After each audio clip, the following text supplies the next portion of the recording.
உற்பத்தி அப்படின்ற ஒரு வார்த்தைக்கு இந்தியா ரொம்ப முக்கியத்துவம் கொடுத்துட்டு வராங்க அப்படின்னு நினைக்கிறேன். அதுவும் உள்நாட்டு உற்பத்தி அப்படின்றது கொஞ்சம் ஆண்டு காலமாக வந்து இந்தியாவில் பேசப்பட்டுட்டு வர ஒரு முக்கியமான ஒரு விஷயமா இருக்குது. அது மட்டும் இல்லாமல் இங்கே இருக்கக்கூடிய தொழிலை ஊக்குவிக்கணும். இங்கே இருக்கிற பொருட்களை வச்சு தயாரித்து நம்ம நிறைய பொருட்கள் தயாரித்து அதை உலக நாடுகளுக்கு எக்ஸ்போர்ட் பண்ணணும் அப்படின்ற ஒரு எதிர்பார்ப்பில் இந்தியா பயணிச்சுக்கிட்டு இருக்கிறாங்க. அதே போல தான் இப்போது இந்தியா ஒரு மிகப்பெரிய ஒரு அடையாளமாக இருக்கக்கூடிய இந்த அன்மேன்ட் ஏரியல் வெஹிக்கிளை டெஸ்ட் பண்ணி பார்த்துருக்குறாங்க. உலக நாடுகளில் பல இடங்களில் இந்த ஃப்ளையிங் விங் டெக்னாலஜியை வச்சு இந்த UAV மாதிரியான ஒரு இராணுவத்துக்கு தேவையான ஒரு மிகப்பெரிய ஒரு ட்ரோனை தயாரித்து அதை எக்ஸ்போர்ட்டும் பண்ணிட்டு வராங்க. அவங்க தான் சக்தி வாய்ந்த நாடாக காமிச்சிட்டு வராங்க. இப்போ இந்தியா முழுக்க அதை சொந்தமாக தயாரிச்சிருக்கிறாங்க. இதை பற்றியும் அதை தாண்டி இந்தியாவோட 5th ஜென்ரேஷன் ஜெட்டோட பயணத்தை பற்றி நம்ம பார்க்க போகிறோம். Welcome to now you know, this is Vijayadharan.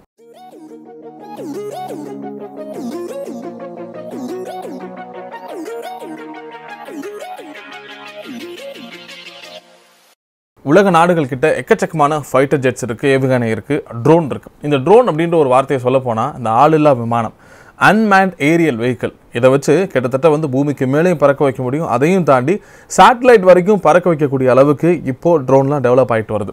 So இந்த ட்ரோனை வச்சு பல விஷயங்கள் உலக நாடுகள் செஞ்சுட்டு வராங்க. அது மட்டும் இல்லாமல் எங்கெங்கெல்லாம் கேம்ப் போட்டிருக்கிறாங்க, டென்ட் போட்டிருக்கிறாங்க, என்னென்ன மாதிரி செயல்கள் நடந்துகிட்டு இருக்குது அப்படின்ற மாதிரி பண்ணிட்டு வராங்க. ஏன் இந்தியாக்கிட்டையும் எக்கச்சக்கமான ட்ரோன் இருக்குது. அப்படி ட்ரோன் இருந்தாலும் அந்த ட்ரோன் எல்லாமே வெளிநாட்டு சார்ந்த ஒன்றாவே இருக்குது. அது ரொம்ப முக்கியமாக இஸ்ரேலேருந்து, ரஷ்யாவிலேருந்து, பல நாடுகள்லேருந்து நமக்கு ட்ரோன் இம்போர்ட் பண்ணிட்டு வரோம். அண்ட் சில விஷயங்களை நம்ம தயாரிக்க முயற்சி பண்ணிட்டு வரோம். அப்படி இண்டிஷியஸாக, அதாவது உள்நாட்டு உற்பத்தியை ரொம்ப ஊக்குவிக்கணும் அப்படின்றதுக்காக இப்போ ஒரு அன்மேன்ட் ஏரியல் வெஹிக்கிளை இந்தியா முழுக்க இந்தியாவிலேயே தயாரித்து அதை ட்ரையலும் பார்த்துருக்குறாங்க பெங்களூரில். இந்த ட்ரையல் பார்த்ததை இந்தியாவுக்கு ஒரு மிகப்பெரிய ஒரு அடையாளமாகவும் அதே நேரத்தில் பல நாடுகளோட இணைஞ்சதாகவும் பார்க்குறாங்க. இது கம்ப்ளீட்டாக நம்ம இந்தியாவோட டிஃபென்ஸ் ரிசர்ச் அண்ட் டெவலப்மெண்ட் ஆர்கனைசேஷனில் முழுக்க தயாரிக்கப்பட்டது. இதோட ஸ்பெஷாலிட்டி என்னென்னா ஸ்ட்ராங் ஏரோடைனமிக்ஸ் இதில் இருக்குது, கண்ட்ரோல் சிஸ்டம் இருக்குது. அண்ட் இந்த கண்ட்ரோல் சிஸ்டமை தாண்டி இன்டகிரேட்டட் ரியல் டைம் இருக்குது, ஹார்ட்வேர் வந்து லூப் ஸ்டிமுலேட்டிங் பண்ணக்கூடிய ஒரு டெக்னாலஜி இருக்குது, cutting edge ground control station அப்படின்னு சொல்லப்படுற பல டெக்னாலஜி இருக்குது. இது எல்லாமே கம்ப்ளீட்டாக எதுக்காகனா தரையிறங்கிறதுக்கும் அண்ட் இந்த வானத்தில் பறக்க வைக்கிறதுக்கும் எல்லா விஷயமும் பண்ணுறதுக்காக தான் இந்த கம்ப்ளீட்டான டெக்னாலஜி எல்லாமே இருக்குது. இதற்கான சிறப்பம்சம் என்னன்னா இதோட லேண்டிங் தனியாக இருக்கணும் அப்படின்னு இல்லாமல் எங்கே வேணாலும் இதை லேண்ட் பண்ணிக்கலாம் அப்படின்ற மாதிரி இதை தயாரிச்சிருக்கிறாங்க. இந்த ட்ரோன் லைட் வெயிட்டாக இருக்கணுன்றதுக்காக இதோட பாடியை கார்பன் ப்ரீப்ரைட் காம்போசிட் மெட்டீரியலால் உருவாக்கியிருக்கிறாங்க.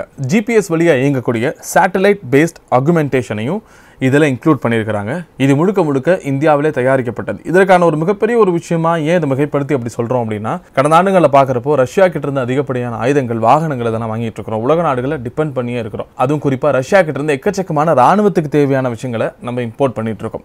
ரீசெண்டாக பார்க்குறப்போ நம்ம DRDO அடிப்படையில், அதுவும் டிஃபென்ஸ் மினிஸ்ட்ரி அடிப்படையில் இந்தியாவில் இண்டிஷியஸாகவே தயாரிக்கணும் அப்படின்றதுக்கான பல செயல் திட்டங்கள்லாம் கொண்டு வந்தாங்க. அதில் கிட்டத்தட்ட 97 மேட் இன் இந்தியா ட்ரோன்ஸை தயாரிக்கணும்னு முடிவு பண்ணியிருக்கிறாங்க. அது மட்டும் இல்லாமல் இதில் வந்து பலாயிரம் கோடி ரூபாய் ஒதுக்கியிருக்கிறாங்க. கிட்டத்தட்ட 10,000 கோடி ரூபாய் ஒதுக்கியிருக்கதா சொல்லப்பட்டு வருது. இது கம்ப்ளீட்டாக சைனா, பாகிஸ்தான் அந்த மாதிரி பார்டர் பகுதியில் இந்த ட்ரோனை பறக்க விடணும் அப்படின்ற ஒரு எதிர்பார்ப்பும், அதே நேரத்தில் இது சர்வைலன்ஸுக்கு ரொம்ப ஒரு முக்கியமான ஒரு விஷயமாகவும் இருக்கும் அப்படின்றத பார்த்துட்டு வராங்க. ஏன் இந்த ட்ரோனில் எவ்வளோ பெரிய போட்டி இருக்குன்னா, உலக நாடுகள் மத்தியில் எக்கச்சக்கமான ட்ரோன் வச்சிருக்காங்க. அதுவும் குறிப்பாக ஹை டெக்னாலஜி, ஹை எஃபிஷியன்சியோடு இருக்கக்கூடிய அமெரிக்கா கிட்ட தான் எக்கச்சக்கமான இந்த ட்ரோன்ஸ் எல்லாம் இருக்குது. அவங்க கிட்ட வாங்கணும் அப்படின்னா ரொம்ப காஸ்ட்லியாகவும் இருக்கும். அண்ட் அதே நேரத்தில் அமெரிக்காட்டிருந்து ஒரு டெக்னாலஜியை வாங்குறதா இருக்கட்டும், அண்ட் ஒரு ட்ரோனை வாங்குறதா இருக்கட்டும், இதெல்லாம் அவ்வளோ ஈஸியான ஒரு காரியம் கிடையாது. ஏன்னா அவங்க பார்த்து தான் எல்லாமே பார்த்து தான் தருவாங்க. அவ்வளோ சீக்கிரம் காசு கொடுத்தா நம்ம வாங்கிட்டு போயிட முடியாது. அதோட ரொம்ப முக்கியமான விஷயம் பார்க்கப்படுறது என்னன்னா, அமெரிக்காவோட அந்த டிஃபென்ஸ் செக்யூரிட்டியை நல்லா பக்காவாக மெயின்டைன் பண்ணணும் அப்படின்றதுக்காகவும், அவங்களுக்குன்னு சில சீக்ரெட்ஸ் இருக்கும்ல, அதை எல்லாத்தையும் கண்டுபிடிச்சிருவாங்களோ அப்படின்றதுக்காகவும் சில பொருட்களை அவங்க கொடுக்கறதுக்கும் அதுக்கு ஒரு தயக்கம் காட்டுறதுக்கும் இருந்துக்கிட்டே தான் இருக்கும். அதனாலேயே நம்ம வந்து ரஷ்யா கிட்டேருந்து அதிகப்படியான பொருட்கள் வாங்குறது, அதுவும் குறிப்பாக அந்த ட்ரோன் ரிலேட்டடான விஷயங்களுக்கு இஸ்ரேல் கிட்டேருந்து வாங்குறது, இந்த மாதிரிலாம் இருந்துச்சு. இனிமேல் அந்த தேவை இருக்காது அப்படின்ற மாதிரி ஒரு எதிர்பார்ப்பு இருக்குது. அண்ட் இதற்கான எலைட் குரூப்பில் வந்து இந்தியா சேர்ந்துட்டதா இந்த நியூஸில் சொல்லப்பட்டு வருது. எலைட் குரூப்னா என்ன? பல நாடுகள் வந்து இந்த ட்ரோனை வச்சு விளையாண்டுக்கிட்டு இருக்கிறாங்க. அதில் இந்தியாவும் சேர்ந்துட்டாங்க. அதாவது இண்டிஷியஸாக தயாரித்த இந்தியாவோட ட்ரோனும் இனிமேல் சேர்ந்துருச்சு அப்படின்ற மாதிரி சொல்லப்பட்டு வருது. அதோட 2 வருஷத்துக்கு ஒரு வாட்டி ஏரோஸ்பேஸ் எக்ஸிபிஷன் நடக்கும். ஏரோ இந்தியா எக்ஸிபிஷன் 2023 இந்த ஆண்டு நடந்து முடிஞ்சிருச்சு.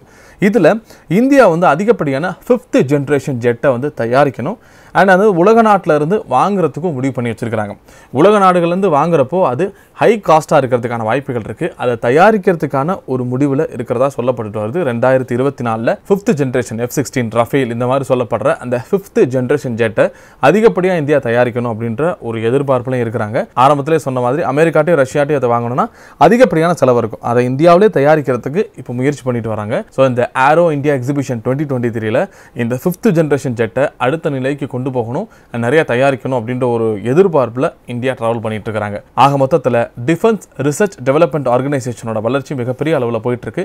இன்னும் அதிகப்படியான உள்நாட்டு உற்பத்தியை ஊக்குவிக்கணும், இந்தியாவில் நிறைய தயாரிக்கணும், உலக நாடுகளை சார்ந்து இருக்கணும். அண்ட் அதே நேரத்தில் நம்மளும் நம்மளுடைய உள்நாட்டு உற்பத்தியை இன்க்ரீஸ் பண்ணிக்கிட்டே இருந்தால் தான் உலக நாடுகளுடைய எதிர்பார்ப்பை தாண்டி நம்மளுடைய ஸ்ட்ராங்கை வந்து நம்ம ப்ரூவ் பண்ண முடியும். ஓகே மக்களே, இந்த வீடியோ பார்த்துருப்பீங்க. இதை பற்றின கமெண்ட் பாக்ஸில் கமெண்ட் பண்ணுங்கள். நாளைக்கு ஒரு இன்ட்ரெஸ்டிங்கான வீடியோவில் உங்களை சந்திக்கிறேன். அது வரைக்கும் டாடா பாய், டேக் கேர்.